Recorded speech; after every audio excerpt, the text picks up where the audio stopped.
Siz ham bu brend nomini noto'g'ri talaffuz qilardingiz. Ya'ni Nike emas, aslida bu Nike va buning tarixi yanada qiziqarliroq.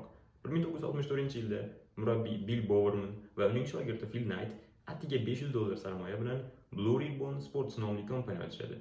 Va ular faqatgina Yaponiyadan krossovka import qilib sotishgan. Va 1971-yilga kelib ular kompaniya nomini Nike, ya'ni Yunon g'alaba ma'budasi nomi Nike sharafiga o'zgartirishgan. Mashhur suvish logotipi talaba qiz Caroline Davidson tomonidan chizilgan bo'lib, u atigi bu uchun $35 olgan. Lekin yillar o'tib kompaniya ushbu talaba qizga aksiyalar hamda sovg'alar bergan, ya'ni minnatdorchilik sifatida. Birinchi krossovka poshnasi oddiy vafli dastgohda yaratilgan dizayn asosida ishlab chiqarilgan. Bowerman uyida turmush o'rtog'ining vafli dastgohidan foydalangan. Bugun dunyoda har soniyada 2 juft Nike krossovkasi sotiladi. Endi bilasiz, Nike emas, Nike. Keyingi videoda qaysi brend haqida bilishni olasiz? Adidas yoki Apple? Kommentda yozib qoldiringlar.